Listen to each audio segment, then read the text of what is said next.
बच्चों, मैं संबर sir.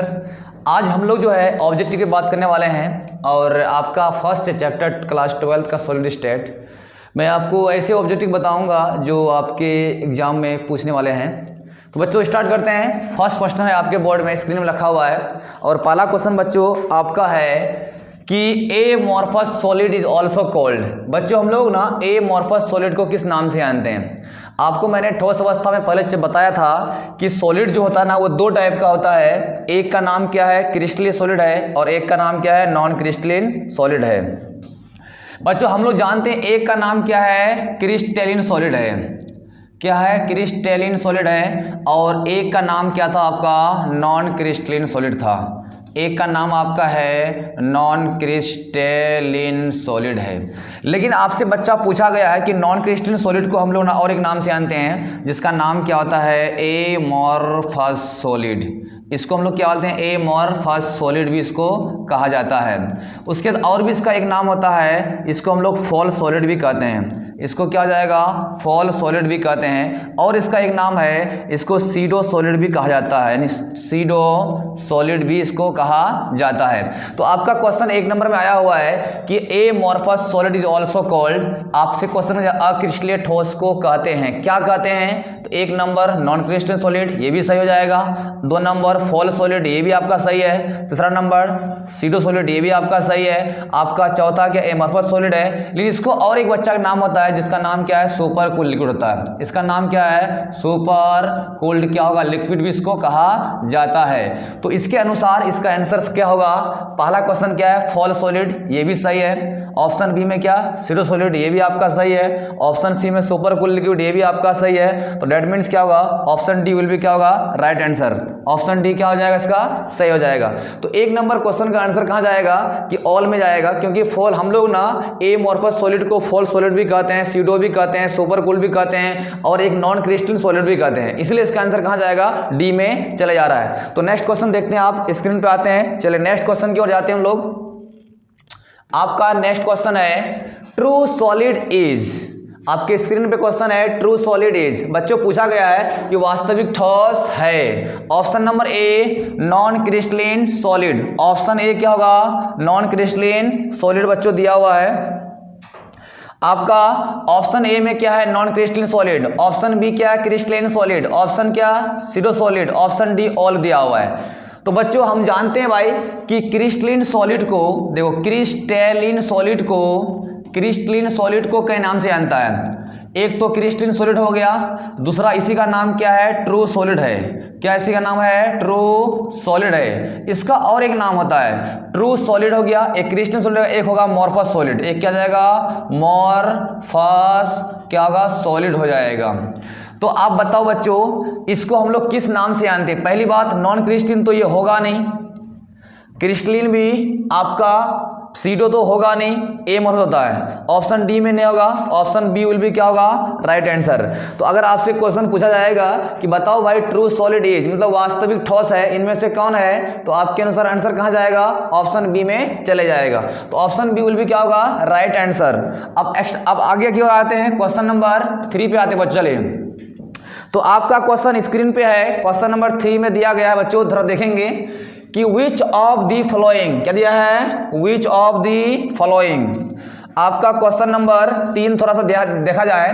Question बोला है क्या कि which of the following is an amorphous. आपसे क्वेश्चन पूछा गया है कि निम्नलिखित में से कौन अक्रिस्टलीय ठोस है। और हम लोग अक्रिस्टलीय ठोस को कई नाम से जानते हैं। इसको हम लोग क्या बोलते हैं? अतिस्थित दर भी कहते हैं। तो आपसे दोस्त क्वेश्चन पूछा गया ये चारों ऑप्शन में से कौन सा एग्जाम्पल होगा जिसको हम लोग एमॉर्फस सॉलिड कहते हैं? तो बच्चों ये ग्रेफाइट जो है ना, ग्रेफाइट अगर हम बात करेंगे, सुनो, जैसे नंबर क्या है? क्रिस्टलीन सॉलिड, क्या होगा? क्रिस्टलीन सॉलिड का एग्जांपल बच्चों क्या होता है? डायमंड। क्या जाएगा आपका? डायमंड हो जाएगा। उसके बाद दूसरा एग्जांपल क्या जाएगा आपका? ग्रेफाइट। क्या जाएगा? ग्रेफाइट हो जाएगा। उसके एग्जांपल क्या? क्वार्टर्स, QUARTZ, ये भी हो जाएगा। अब बच्चों अब बताओ ये तीनों एग्जांपल किसका है? क्रिस्टलीय ठोस का है। लेकिन आपसे क्वेश्चन क्या आया है? अक्रिस्टलीय ठोस कौन है? तब तो ऑप्शन नंबर ए होगा नहीं, ऑप्शन बी भी आपका नहीं होगा, ऑप्शन बी भी आपका नहीं होगा, ऑप्शन डी भी आपका नहीं होगा, तो ऑप्शन सी विल बी क्या होगा, राइट आंसर। तो क्वेश्चन नंबर 3 का आंसर क्या हो जाएगा, ऑप्शन नंबर सी आपका सही हो जाएगा। अगर आपसे कोई पूछेगा कि सही ऑप्शन नंबर सही कैसे सही हो गया, तो भाई ये आपका क्रिस्टलीय ठोस का उदाहरण है, ठीक है। और आपका ऑप्शन नंबर डी भी क्या है, क्रिस्टलीय है, ऑप्शन बी भी क्या है, क्रिस्टलीय ठोस है, लेकिन बच्चों ऑप्शन नंबर सी क्या है, अक्रिस्टलीय ठोस में चले जाता है। तो आपका क्वेश्चन, ये आपका क्वेश्चन। आप चलो नेक्स्ट क्वेश्चन की ओर आते हैं हम लोग। चलिए क्वेश्चन नंबर बच्चों 4 में आते हैं। एमॉर्फस सॉलिड्स आर, आपका बच्चों क्वेश्चन दिया गया है, क्वेश्चन नंबर ये दिया गया है कि बताओ चौथा क्वेश्चन क्या है कि अक्रिस्टलीय ठोस होते हैं, क्या होते हैं। ऑप्शन नंबर ए दिया है आइसोट्रोपिक, ऑप्शन बी दिया है एनआइसोट्रोपिक, ऑप्शन सी दिया है दोनों, ऑप्शन डी में क्या दिया है, नन ऑफ दिस दिया हुआ है। आपको ये चारों ऑप्शन में से एक क्वेश्चन को सेलेक्ट करना है। और बच्चों थोड़ा सा ये है कि यहाँ जो है आपका टाइपिंग में मिस्टेक हो गया है। आइसोट्रोपिक का हिंदी होता है समदेशिक होता है, क्या होगा, समदेशिक होता है। तो दूसरी बात, यहाँ एन आइसोट्रोपिक का बच्चों हिंदी में मिस्टेक हो गया है, इसका हिंदी होता है विषम देशिक। क्या हो जाएगा आपका, विषम देशिक हो जाएगा। उसके बाद आपका दोनों से है, नन ऑफ दिस में से कोई नहीं। आपको बताना है कि इनमें से कौन अक्रिस्टलीय ठोस है। बच्चों अक्रिस्टलीय ठोस में एक गुण पाया गया था जिसका नाम क्या था, आइसोट्रोपी। आइसोट्रोपी का मतलब होता है, अगर हम बात करेंगे थोड़ा सा गौर से आइएगा, आइसोट्रोपी का मतलब होता है बच्चों, मतलब ठोस दो टाइप का, एक रियल होगा, एक क्या होगा, फॉल्स होगा। जैसे अगर हम बात करें ग्लास का बात करेंगे, रबर हो गया, प्लास्टिक हो गया, इस सब में जो कण सब कॉन्स्टिट्यूएंट पार्टिकल जो है उसको आप देख नहीं पाते हैं। आपको लगता है कि ग्लास एक है, लेकिन ग्लास के जो अंदर कण बनाया गया है, जो ग्लास बन के जो रेडी हुआ है, उसका कण को आप देख नहीं पाते हैं। इसका मतलब बच्चों ये आइसोट्रोपी का मतलब ये होता है जिसमें कॉन्स्टिट्यूएंट पार्टिकल्स को हम लोग एक लॉन्ग रेंज ऑर्डर में फिक्स नहीं कर सकते हैं, उसी का नाम क्या है, आइसोट्रोपी है। तो आइसोट्रोपी किसी ठोस का वह गुण होता है जिसमें कॉन्स्टेंट पार्टिकल्स को एक रेंज ऑर्डर में व्यवस्थित नहीं कर पाते हैं, इसीलिए ऐसे गुण को हम लोग क्या कहते हैं, आइसोट्रोपी कहा जाता है। तो बच्चों बताओ, आपसे क्वेश्चन पूछा गया है कि एमॉर्फस सॉलिड्स आर, अक्रिस्टलीय ठोस होते हैं, क्या होते हैं। तो आपका ऑप्शन बी नहीं होगा, ऑप्शन सी नहीं होगा, ऑप्शन डी नहीं होगा, then option A will be क्या होगा, राइट आंसर। इसका आंसर क्या हो जाएगा, आइसोट्रोपी हो जाएगा। तो आपका अब तक हम लोग ने क्या किया, 4 क्वेश्चन को प्रैक्टिस कर लिए हैं। अब हम लोग अगला क्वेश्चन में आते हैं बच्चों। चलिए सब लिख लिए हम लोग, यस। तो आगे मतलब बढ़ते हैं। चलिए क्वेश्चन नंबर 5 में बच्चों आते हैं। चलिए क्वेश्चन नंबर क्या होगा, 5 में आते हैं बच्चों। क्वेश्चन नंबर 5 क्या बोला है, which one of the following. Question number 5 बोला है विच ऑन ऑफ द क्या होगा, फॉलोइंग। क्वेश्चन नंबर 5 में बच्चों थोड़ा देखिए, ध्यान देंगे। क्वेश्चन नंबर 5 में बोला है which one of the following is non crystalline, जिसको हम लोग एमॉर्फस भी कहते हैं। आपसे क्वेश्चन पूछा गया है कि निम्नलिखित में से कौन अक्रिस्टलीय ठोस है, आपको बताना पड़ेगा। बच्चों आप याद करो, मैंने बताया था अक्रिस्टलीय ठोस का मतलब होता है वैसा ठोस जिसमें अभी भी कण को एक फिक्स ज्योमेट्री में व्यवस्थित नहीं कर सकते हैं, उसी का नाम क्या है, नॉन क्रिस्टलिन ठोस है। बच्चों आपको हमने बताया था जैसे क्या होगा, प्लास्टिक, जैसे क्या होगा, प्लास्टिक, जैसे क्या होगा आपका रबर, जैसे क्या होगा, रबर, जैसे क्या होगा, पेपर, जैसे क्या होगा, पेपर, जैसे क्या होगा, ग्लास, जैसे क्या होगा, ग्लास। अब बताओ बच्चों ये सब एग्जांपल किसका हो गया, अक्रिस्टलीय ठोस का एग्जांपल हो गया। तो बताओ आपका ऑप्शन में क्या है, डायमंड, इन तो नहीं होगा। ऑप्शन बी में क्या है, ग्रेफाइट, ई नहीं होगा। ऑप्शन सी में क्या है, ग्लास। ऑप्शन डी में क्या है, कॉमन सॉल्ट। तो then option C will be क्या होगा, राइट आंसर। बच्चों ये क्वेश्चन का आंसर क्या होगा, सी नंबर हो जाएगा। आपका डी भी क्या होगा, नहीं होगा। ऑप्शन क्या होगा, सी हो जाएगा। तो आपका ऑप्शन सी में देखो ये ग्लास किस में आया है, ऑप्शन सी में दे रखा है, इसीलिए इस क्वेश्चन का आंसर क्या होगा, ऑप्शन सी में चले आएगा। तो हम लोग ने यही क्वेश्चन देखा कि which one of the following is non crystalline solid. आपसे पूछ रहा है कि ये चारों एग्जाम्पल में से कौन नॉन क्रिस्टलिन ठोस का उदाहरण होगा। ऑप्शन ए किसका है, क्रिस्टलीय का है। ऑप्शन बी किसका है, क्रिस्टलीय का है। ऑप्शन डी किसका है, क्रिस्टलीय का है। लेकिन आपसे पूछा गया है अक्रिस्टलीय पूछा गया है, then option C will be क्या होगा, राइट आंसर हो जाएगा। तो आगे की ओर बच्चा बढ़ते हैं हम लोग, चले आगे बढ़ते हैं। चलिए अब हम लोग क्वेश्चन नंबर 6 में आते हैं। वेरी इंपॉर्टेंट, ये क्वेश्चन बहुत बार एग्जाम में पूछा गया है बच्चों। चलिए आपसे क्वेश्चन पूछा गया है कि विच ऑफ द फॉलोइंग, क्या कहा, विच ऑफ द फॉलोइंग बच्चों आपसे पूछा गया which of the following is covalent और नेटवर्क सॉलिड।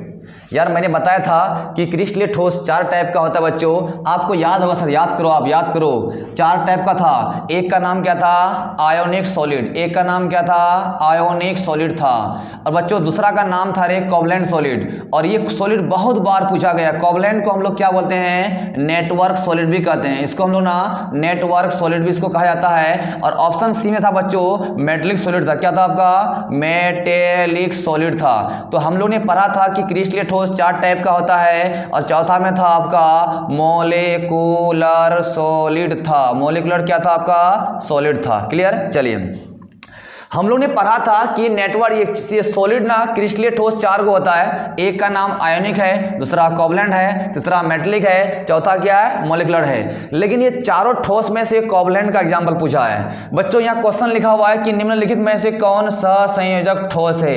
अरे सहसंयोजक का मतलब होता है कि जब दो परमाणु में इलेक्ट्रॉन का शेयरिंग के थ्रू जो बॉन्ड बनता है उसी का नाम क्या होता है, कोवलेंट बॉन्ड होता है। इसका मतलब कोवलेंट बॉन्ड में बच्चों क्या होता है, कोवलेंट बॉन्डिंग फोर्स पाया जाता है। अगर बच्चों अगर हम बात करेंगे भाई, अगर हम बात करेंगे NaCl का, क्या होगा, NaCl का, Na पर चार्ज क्या है, पॉजिटिव है, Cl पर चार्ज क्या है, नेगेटिव है। तो यहाँ पे क्या होगा, अट्रैक्शन होगा। इसका मतलब सोडियम का बाहरी शेल में इलेक्ट्रॉन 1 है, Cl का बाहरी में कितना हो जाएगा आपका 7 है। कितना है, कितना आपका है, यानी आपका 7 है। तो बच्चों बताओ, इसको अपना अष्टक पूरा करने के लिए 1 इलेक्ट्रॉन लेना पड़ेगा, और आप ये क्या उसको त्याग देगा, इसके अगर वो त्याग देगा।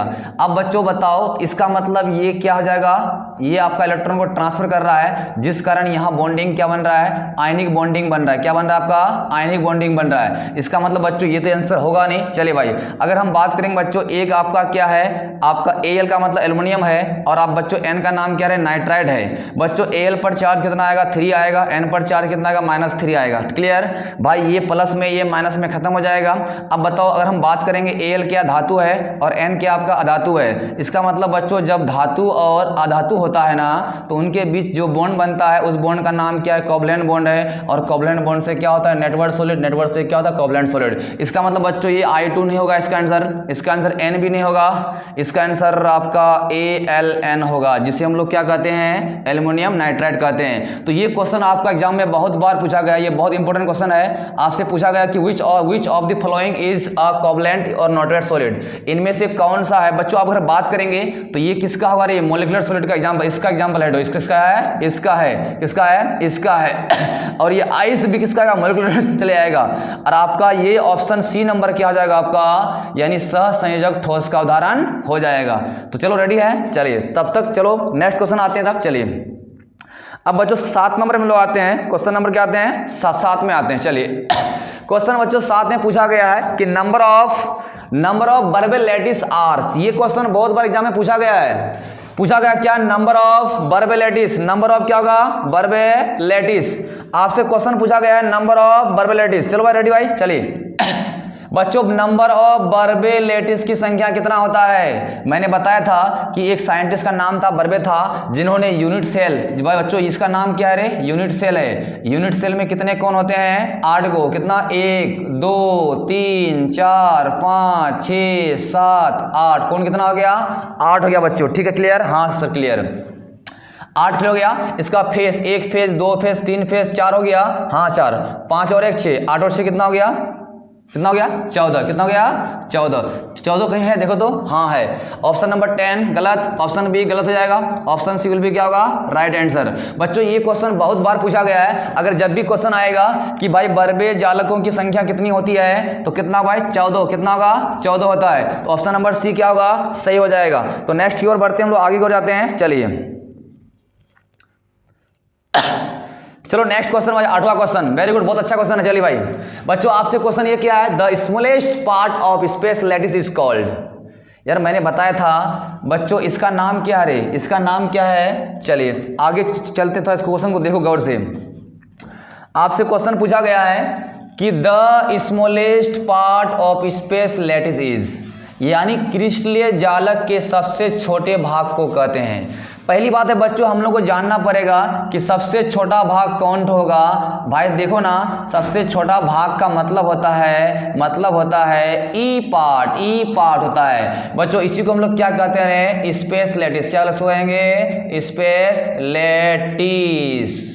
इसी को हम लोग क्या कहते हैं, यूनिट सेल। क्या कहते हैं उसको हम लोग, यूनिट सेल में चले जाता है। तो बच्चों बताओ इसका आंसर क्या हो जाएगा कि the smallest part of space lattice is called, क्या होगा, कोवलेंट सॉलिड। हाँ नहीं तो कि कभी नहीं होगा। एमॉर्फस सॉलिड नहीं तो ई नहीं हो जाएगा। ऑप्शन सी विल भी क्या होगा, राइट आंसर। ऑप्शन सी क्या होगा, राइट आंसर। क्लियर है। चले भाई, आपसे क्वेश्चन यही पूछेगा, बहुत बार पूछता है, क्रिस्टलीय जालक के सबसे छोटे भाग को कहते हैं, क्या कहते हैं, तो यूनिट सेल कहते हैं। चलिए आगे बढ़ जाए क्या, चलिए। तो आगे क्या, आप 9 नंबर क्वेश्चन में आते हैं। चौराटी क्वेश्चन देखो भाई, थोड़ा गौर से आइए बच्चों। क्वेश्चन दिया है रे कि नंबर ऑफ क्या जाएगा, आपसे क्वेश्चन पूछा गया है। चलो भाई, क्वेश्चन पूछा गया कि number of atoms present in a simple cubic unit cell is. आपसे पूछा गया है सरल घनाकार इकाई सेल में परमाणु की संख्या होती है। बच्चों आपको निकालना पड़ेगा, ठीक क्लियर है। चले भाई बच्चों, हम लोग जानते हैं एससीसी का मतलब होता है वैसा यूनिट सेल, वैसा, ये डायग्राम किसका है, यूनिट सेल का है। क्लियर, हाँ, वैसा यूनिट सेल जिसमें कांस्टेंट पार्टिकल्स केवल क्या होता है, कोन पर होता है। केवल कहाँ होता है, कोन पर होता है। उसी को हम लोग क्या कहते हैं, एससीसी कहते हैं। इसका मतलब बच्चों ये क्या होगा, सिंपल क्यूबिक, क्या होगा, simple cubic centred unit cell. Clear. चलिए बच्चों अगर हम बात करेंगे भाई, थोड़ा गौर से आइएगा।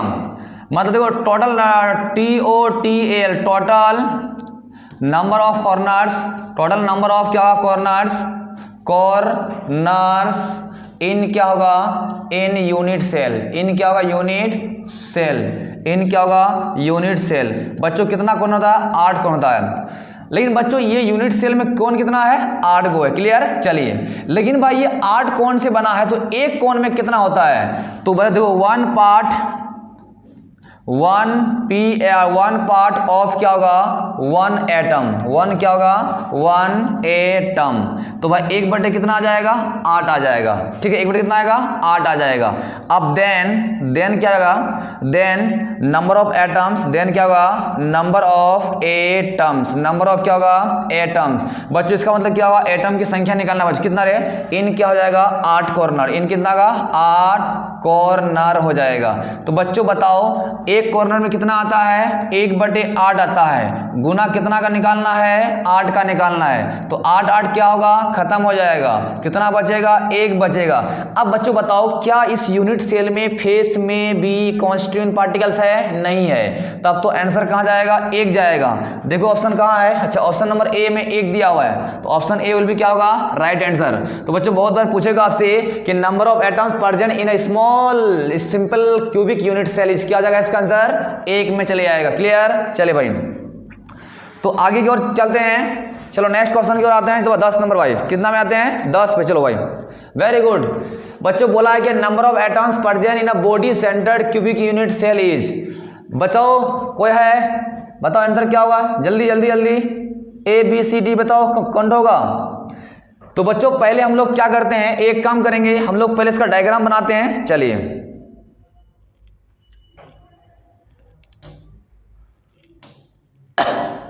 चलो रेडी है। पहले हम लोग बच्चों बनाएंगे डायग्राम रे। ये आपका क्या हो गया, यूनिट सेल का डायग्राम बनाओ। किसका, BCC का। ठीक है, चलिए। तो हम लोग जानते थे कि BCC के बॉडी में क्या होती है, कांस्टेंट पार्टिकल्स पाई जाती है। 2 3 4 5 6 7 हो गया। क्लियर।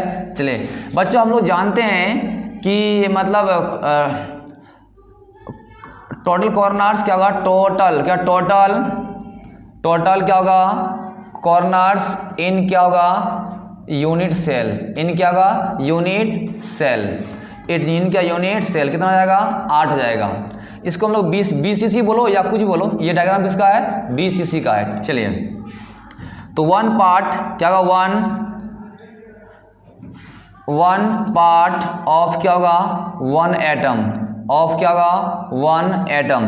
तो एक पार्ट यानी एक एटम का एक पार्ट कितना होगा, तो 1 बाय कितना होगा 8 हो जाएगा। तो बच्चों आप बोल रहा है ये कि बताओ भाई आगे क्या होगा, तो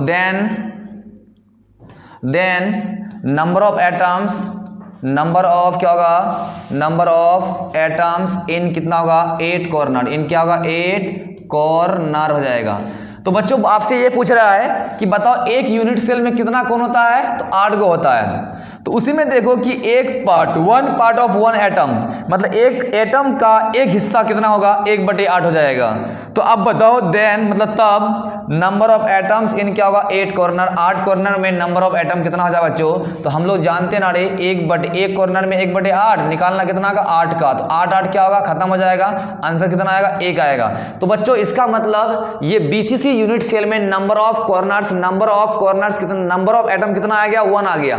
लेकिन बच्चों बीसीसी में ना ये थोड़ा बीसीसी में देखो एक बॉडी में है, तो क्या देखो नंबर ऑफ क्या होगा, नंबर ऑफ एटम्स प्रेजेंट क्या होगा, नंबर ऑफ एटम्स क्या होगा प्रेजेंट इन क्या आ जाएगा बीसीसी, इन बीसीसी कितना आएगा 1 आ जाएगा, कितना आएगा। तो बच्चों तो बीसीसी में एगो आ गया नहीं, इसका मतलब atom, number of atoms present in BCC में एगो एटम प्रेजेंट है, कितना एटम प्रेजेंट पहले का है इसके बॉडी में, नंबर ऑफ एटम्स प्रेजेंट इन क्या होगा बॉडी, इन क्या होगा इन बॉडी, इन क्या होगा बॉडी ऑफ क्या होगा बीसीसी, क्या होगा बीसीसी में जा। चलिए 1 आ गया। तो अब बच्चों कुल का बात करेंगे तब तो क्या होगा रे, यहाँ का 1 और यहाँ का 1 क्या होगा जुड़ जाएगा, तब क्या होगा टोटल कितना होगा, टोटल आपका हो जाएगा 1 + 1 कितना आएगा 2 आ जाएगा। तो बच्चों देखो आंसर कहाँ है, option number A wrong, option B will be क्या होगा right answer, option B will be क्या होगा राइट आंसर। ओके चलो आगे बढ़े। चलिए तो बच्चों हम लोग आगे की ओर चलते हैं। बच्चों आपका 10 खत्म हो गया, 11 में आते हैं। चलिए बच्चों 11 बोलता है कि बच्चे 11 नंबर क्वेश्चन थोड़ा देखेंगे आप लोग। चलिए 11 नंबर क्वेश्चन बोलता है बच्चों थोड़ा देखो, बोला है क्या number of atoms present in a face centred cubic unit cell, बोला क्या फलक केंद्रित घनाकार इकाई सेल में परमाणु की संख्या होती है, कितना होता है। ये भाई थोड़ा सा गौर से आओ, हम लोग जानते ना भाई ये आपका किसका डायग्राम है, एफसीसी का है। तो भाई एफसीसी का मतलब होता है face centred cubic unit cell. बच्चों एफसीसी का मतलब वैसा यूनिट सेल जिसमें सभी कोण में क्या होगा कॉन्स्टिट्यूएंट पार्टिकल्स होगा, कॉन्स्टिट्यूएंट क्या होगा पार्टिकल्स होता है। उसके साथ साथ सभी फेस पर, एक फेस यहाँ, 2 face, 3 face, 4 face, 5 face, 6 face, सभी फेस में भी क्या होता है कांस्टेंट पार्टिकल होती है। तो बच्चों हम लोग ने इससे पहला क्वेश्चन में number of atoms present in unit cell में मतलब निकाल लिया था। हाँ चलो भाई, तो हम लोग जानते हैं क्या ये बीसीसी में आपका जो है नंबर ऑफ एटम्स कितना होगा। देखो नंबर ऑफ वी नो क्या होगा डेट, वी नो क्या जाएगा वी नो क्या होगा डेट। हम लोग जानते हैं क्या भाई, देखो नंबर ऑफ एटम्स इन क्या होगा, एटम इन्स क्या होगा एफसीसी में नंबर ऑफ एटम कितना है 1 है। हमको फेस का निकालना है, इसका फेस कितना है 6 फेस है। तो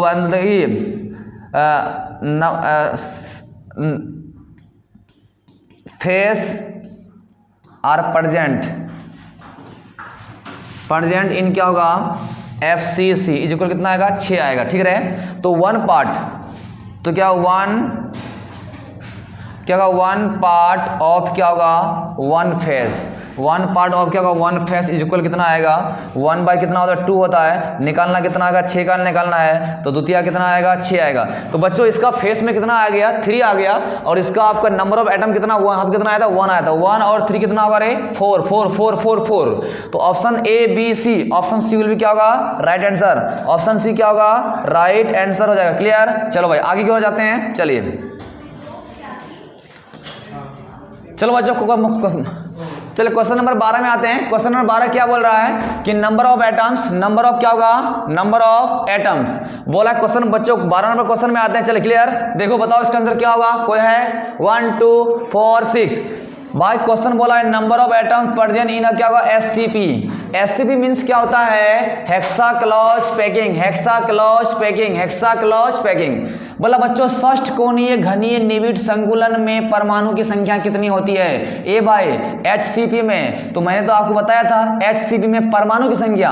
बच्चों जब पूछेगा एचसीपी पूछ दे 6 हो जाएगा, उसके बाद आपका एससीपी भी पूछ दे तब भी इसमें क्या होगा? 6, कितना जाएगा? 6 जाएगा। अगर एचसीपी में अगर आपको पूछेगा कि कोऑर्डिनेशन नंबर कितना आ जाएगा, तो इसका आंसर क्या आएगा? 12। कितना आएगा? 12 आ जाएगा। तो भाई बताओ एचसीपी में कितना आएगा? 6 6 6। ऑप्शन क्या होगा? Option D. ऑप्शन क्या होगा? D D. Option D will be क्या होगा? Right answer. ऑप्शन डी क्या होगा? सही हो जाएगा। चलो आगे चलते हैं, थोड़ा सा नेक्स्ट क्वेश्चन की ओर जाते हैं। चलिए क्वेश्चन नंबर 13 बच्चों बोला है क्या? कोऑर्डिनेशन नंबर, मतलब क्वेश्चन नंबर 12 में क्या बोल रहा है? 12 में बोल रहा है क्या? कोऑर्डिनेशन नंबर ऑफ क्या होगा? यहाँ थोड़ा सा मिस्टेक हो गया बच्चों, यहाँ आपका होगा एचसीपी होगा। क्या होगा आपका? एचसीपी हो जाएगा। तो एचसीपी की सहयोजक संख्या कितनी होती है बच्चा? कोऑर्डिनेशन नंबर कितना होगा? तो मैंने तो बताया था एचसीपी अगर आ जाए तो कोऑर्डिनेशन नंबर कितना होगा?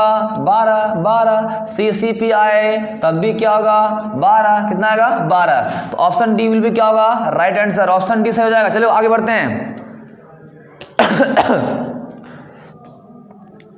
चलो बच्चों आप एकदम वेरी गुड क्वेश्चन है भाई।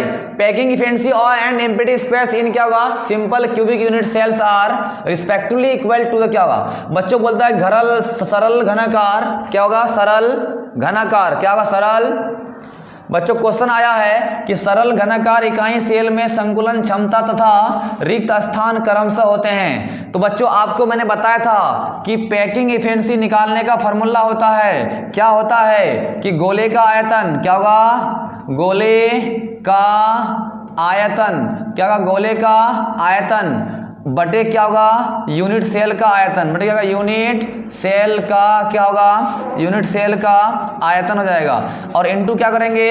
100 से क्या करेंगे? गुना कर देंगे। 100 से गुना कर देंगे। बच्चों हम लोग जानते रहे कि ये आपका यूनिट सेल किसका भाई? देखो ये किसका है, ठीक है? इसका ए, ये भी ए, ये भी क्या? ए है। क्लियर? हाँ क्लियर सर।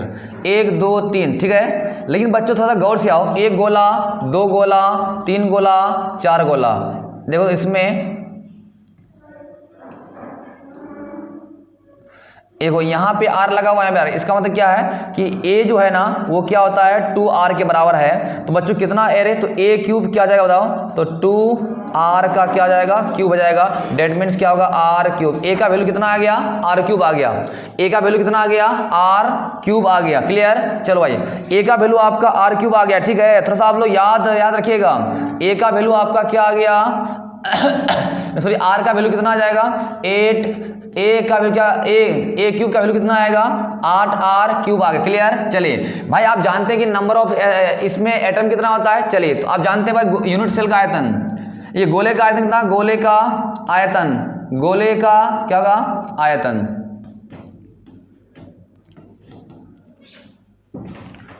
4/3 पाई r क्यूब हो जाएगा। चलिए तो दोनों को आप सेटिंग करेंगे तो PE बराबर हो जाएगा आपका 2 इंटू कितना का? 4/3 पाई r क्यूब बाई कितना आ जाएगा? बाई गुना कितना?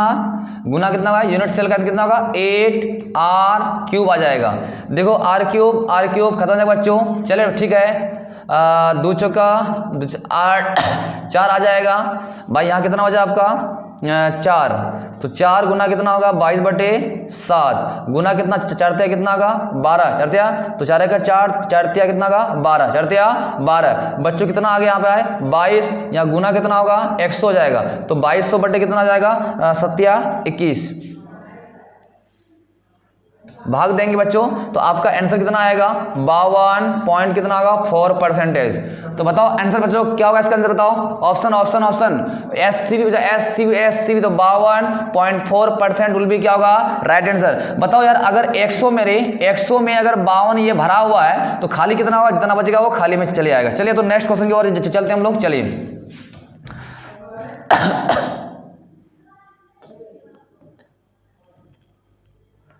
15 क्वेश्चन बच्चों भाई। 15 बोला बच्चा 15 नंबर क्वेश्चन में क्या बोला है?